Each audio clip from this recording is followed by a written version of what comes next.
Hey dreamers, tonight we're slipping into the shadows of ancient Egypt, not for pyramids or pharaohs, but to uncover 10 bizarre rituals so strange, they might just lull you to sleep. These weren't just ceremonies. They were cosmic lullabies woven from crocodile dung, cursed amulets, and enough incense to knock out a sphinx. So before you drift off, yes, I want you to fall asleep to this. Hit like and subscribe if you're ready to unwind like a mummy in linen. Drop a comment below. Where in the world are you listening from? And is it past your bedtime? Now grab your coziest blanket, turn the screen brightness down, and let the Nile's oldest sleep secrets carry you away. Punishment 1. Vestal Virgins, buried alive. Vestal virgins, buried alive. The harsh cost of staying pure in ancient Rome. These women were like the city's spiritual lifeline. If they messed up, everything could go wrong. Chosen before they were teens, they served Vesta, goddess of the sacred flame. Their job? Keep the fire burning and avoid men for 30 years. Breaking their no romance rule wasn't just bad, it was like causing a disaster in the city. If caught, they were buried alive. Not just locked away, but placed in a pit with a small lamp, some bread, and a bit of water, then sealed in. Why bury them? Romans thought spilling their blood would anger the gods, so they used this trick. No blood, no mess, no godly complaints. The woman was left in the dark, thinking about her mistakes, while Rome moved on. The men involved? They were usually whipped to death publicly, still awful, but faster. Being a Vestal was a big deal, though. They got great seats at games, rode in fancy carts, and could even save prisoners with one word. But one slip-up, and you're in a pit forever. Rome was that serious. One Vestal, Cornelia, during Emperor Domitian's time, shouted before her punishment, "Does the emperor think I was with a god? No man touched me." Brave words, but they didn't save her. So if your job feels tough, be glad your boss isn't threatening to bury you with just bread and a lamp. In Rome, rules were strict and scary. Punishment 2. Poena Cullei, death in a sack with animals. Poena Cullei, death in a sack with animal buddies. Ancient Rome, home of deep thoughts and buildings, also had punishments like nightmares. This one, meaning sack penalty, was for the worst crime, killing your dad. Romans didn't just fine you or jail you. If you did this, you got a wild punishment with 4 animals. First, they'd tie your hands, letting you think about your bad choices. Then, they'd sew you into a big leather sack. Sounds okay, right? Nope. They added a dog for the loyalty you didn't have, a monkey to bring chaos, a snake to creep you out, and a rooster, maybe to crow your doom. Then the sack, full of angry animals, was thrown into a deep river. It was a mess of barking, hissing, and panic, pure chaos. No one's sure why these animals, but some say they stood for things. Dogs for family, monkeys for mess, snakes for lies, and roosters for alertness. Your crimes came alive in fur and feathers. Imagine being in that sack, a monkey hitting you, a snake wrapping around, the dog going wild, and the rooster acting like it's just another day. It's like a horrible escape game. This punishment was rare, thankfully, but Rome brought it back sometimes to make a point, especially under dramatic emperors. It wasn't just about killing you, it was a show to scare everyone watching. So next time your dad tells a bad joke or forgets your birthday, be glad you're not in ancient Rome. Killing your dad didn't mean a talk, it meant a sack with a snake. Punishment 3. Upside down crucifixion, a twist on pain. Crucifixion, but upside down, a twist on suffering. When we think of crucifixion, we picture a wooden cross, a slow, painful death, and a warning to obey the state. It was Rome's go-to punishment, brutal, public, and shaming. But Romans sometimes added a twist, upside down crucifixion. Why? Because regular dying wasn't embarrassing enough. This was for special cases, criminals, traitors, or rebels who really annoyed the leaders. The most famous case was St. Peter, one of Jesus' followers. Tradition says, under Emperor Nero, Peter asked to be crucified upside down, saying, "I'm not worthy to die like Jesus." Rome, always practical, agreed. Crucifixion was already awful, choking, bleeding, and totally humiliating. But upside down? Blood rushed to your head, muscles twisted oddly, breathing got nearly impossible, and it hurt a ton. It's like the difference between a dull class and that class upside down with nails in your feet, way worse. It wasn't just pain, it was symbolic. An upside-down cross later meant humility because of Peter's choice, though horror films and bands gave it a darker spin. Romans didn't care about symbols.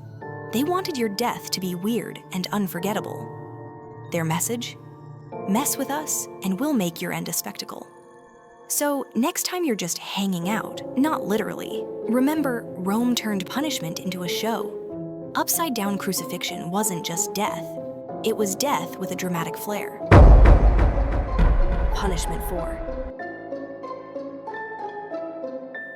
Decimation, a deadly team exercise. Decimation, a brutal team exercise with a twist of fear.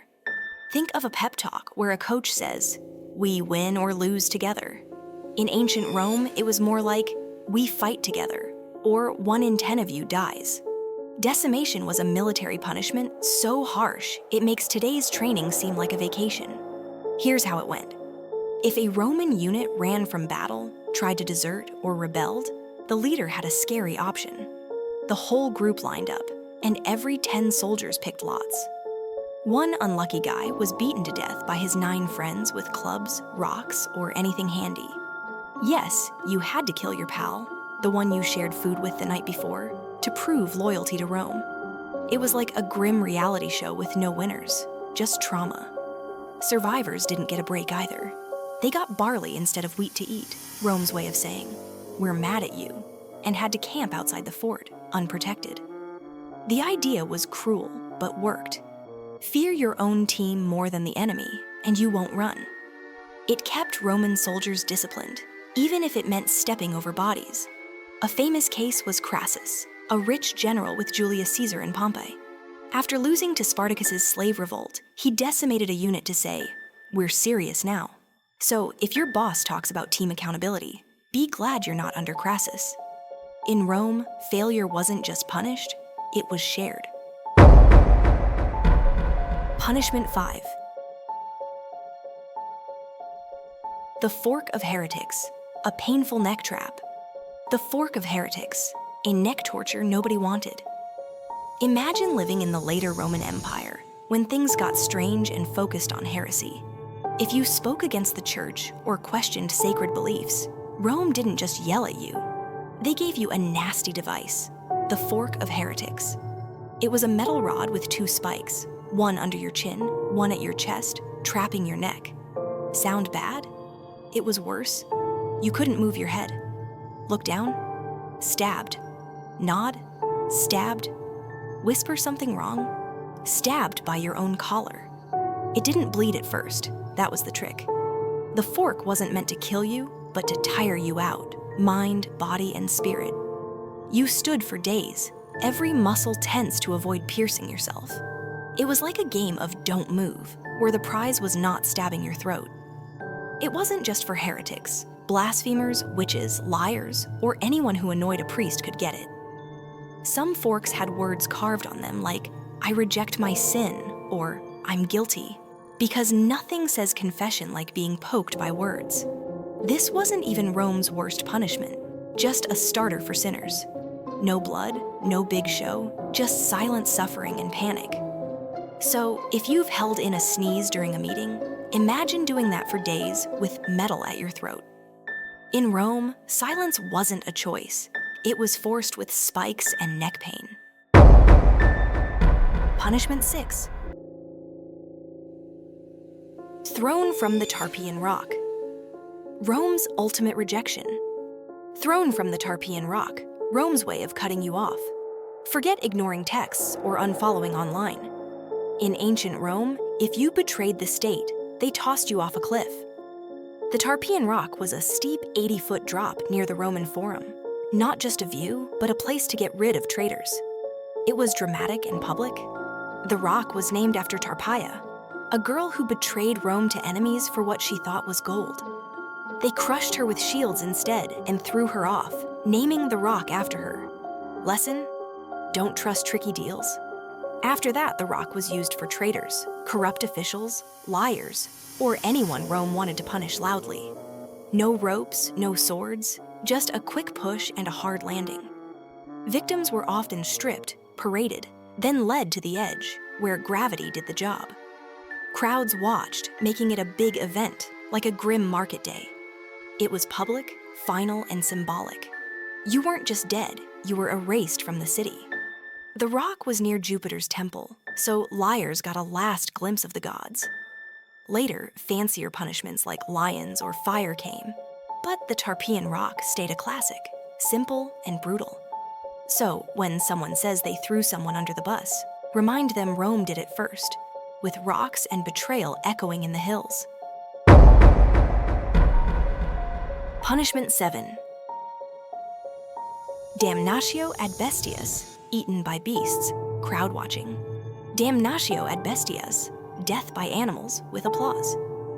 Welcome to the Colosseum, full of stone, sweat, and cheering crowds, Rome's version of TV. This punishment, meaning condemned to beasts, was for criminals, traitors, war prisoners, and Christians who wouldn't honor Roman gods. It wasn't just death, it was a show. Rome loved drama, so victims were thrown into an arena with hungry lions, leopards, bears, or even elephants. But wait, Rome dressed them up first, turning deaths into plays. One might be Orpheus, mauled while playing a lyre. Another might be Prometheus, pecked by birds. It was justice, entertainment, and religion in one bloody mess. Could they fight back? Nope. This was a death sentence with a cheering crowd. If the animals were lazy, Romans poked them with hot irons or starved them to ensure a show. You could land in the arena for theft, rebellion, or wrong beliefs. Only a kind emperor might save you.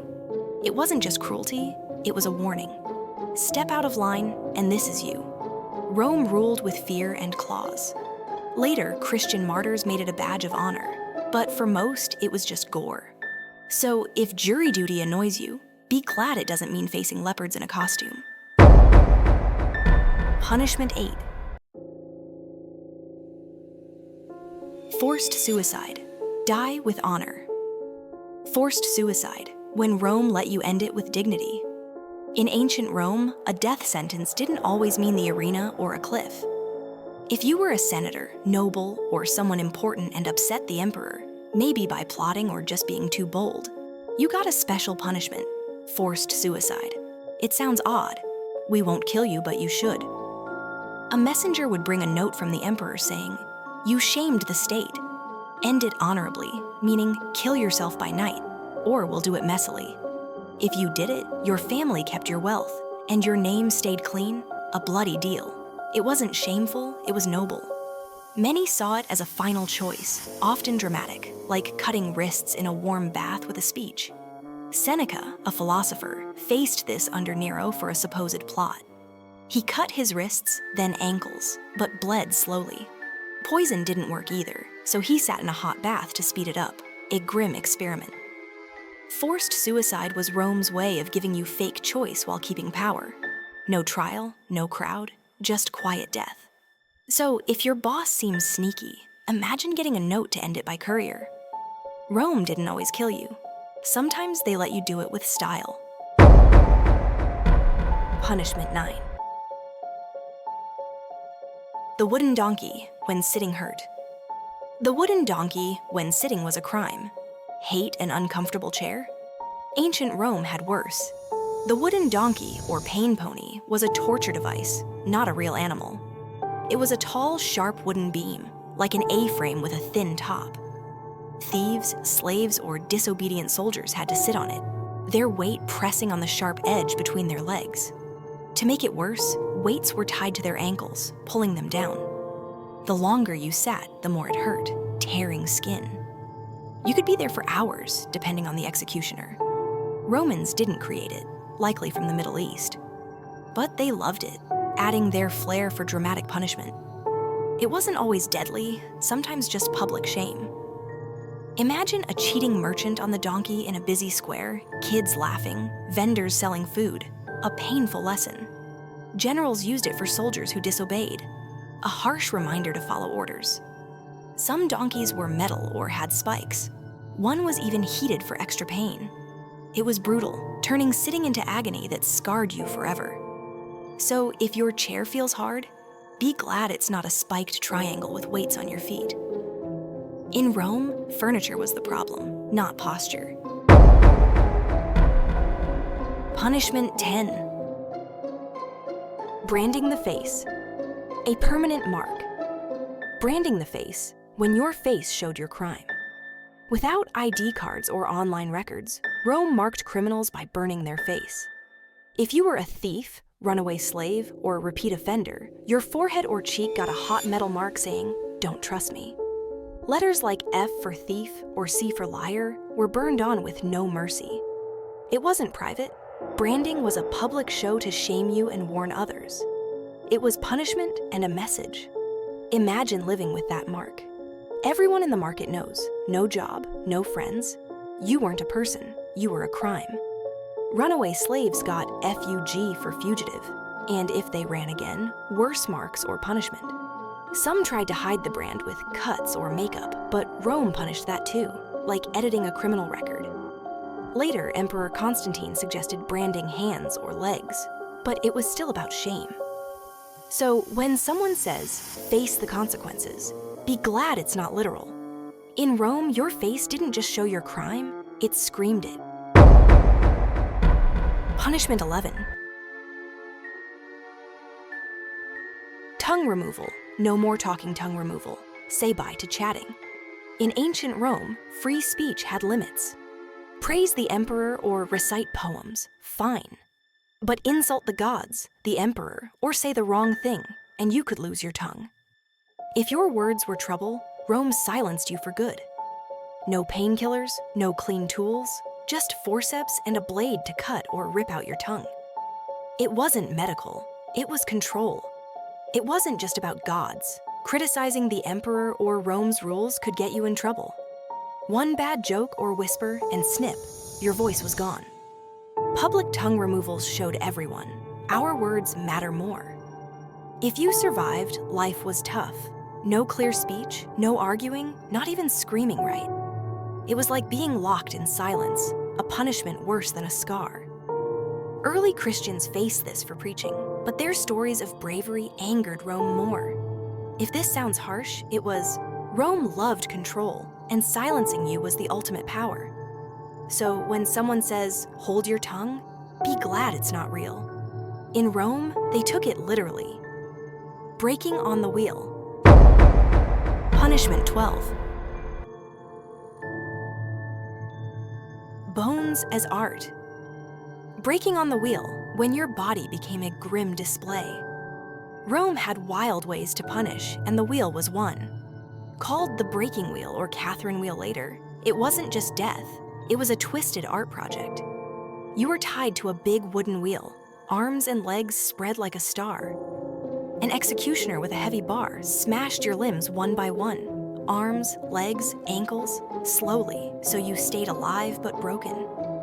Then your crushed body was threaded through the wheel's spokes, like a sick craft.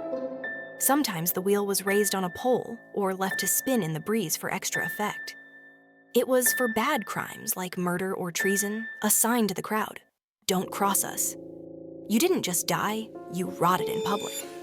Rarely, if you lived a day or two, they might end it with a hit to the chest. This punishment lasted beyond Rome. Medieval Europe added spikes and fire. Rome set the stage for this horror show. So if your day feels rough, be glad you're not on a wheel, your bones a public warning. In Rome, justice wasn't quiet. It was loud and broken. Punishment 13. Execution by hot ash. A slow, dusty death. Execution by hot ash. A slow, scary death. Not as famous as crucifixion, but maybe Rome's creepiest punishment. No swords, no blood, just hot ash, suffocating and endless. Emperor Nero, who loved dramatic deaths, used this. In one case, a man was buried up to his neck in a pit, normal for Rome. But then Nero added a funnel in the man's mouth and poured hot ash.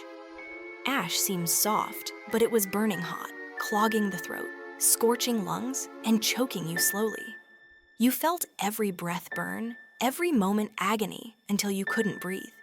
It was death by dust, silent but horrific.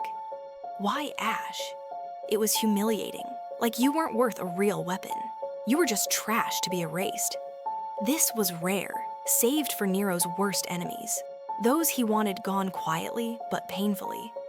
To the crowd, it looked boring. No blood, just a guy and gray dust. But it was pure terror. So when you hear ashes to ashes, remember in Nero's Rome, it wasn't poetic, it was a death plan. Punishment 14. The tunica molesta, a fiery outfit. The tunica molesta, Rome's deadly fashion fail. In Rome, clothes didn't kill unless you wore the tunica molesta, or annoying tunic, really a flammable death shirt. You're led to an arena expecting ropes, but get a tunic soaked in pitch, tar, and oil. It's snug, then set on fire with you inside. This wasn't just death, it was a show. Nero used it at his garden parties, turning people into human torches for light. Arsonists, traitors, and Christians wore it for a dramatic end. The fire stuck to you, burning skin, hair, and lungs. No escape. Rome loved myths, so they linked it to Hercules' poison shirt that tortured him. The horror was mental too. You were a screaming, burning display for the crowd. Some say Nero played music as it burned. It was a clear message: cross Rome, and you'll burn. So if your clothes feel tight, be glad they're not oily and on fire. In Rome, fashion wasn't just a look, it was a scream. Punishment 15. Damnatio memoriae, erased from history. Damnatio memoriae, when Rome wiped you from history. Most punishments hurt the body, but this one erased your memory. If you were an emperor who shamed Rome, a general who rebelled, or a senator who fell out of favor, Rome didn't just kill you, they made you vanish. Statues were smashed, names scratched from records, coins and monuments erased. Your achievements? Given to someone else. Your supporters? Silenced. It worked so well we don't know many of their names. It was like you never existed. A famous case was Emperor Geta, killed by his brother Caracalla. Caracalla erased Geta's face from art, scratched his name off stones. You can still see empty spots in old art where Geta was. It's spooky, like history forgetting on purpose. This wasn't just revenge, it was control. If Rome could erase the past, it could shape the future. It's like today's cancel culture, but with chisels, not clicks. As we end this wild trip through Rome's punishments, the worst wasn't fire or beasts, it was silence. In Rome, being forgotten was the ultimate punishment. Thanks for watching.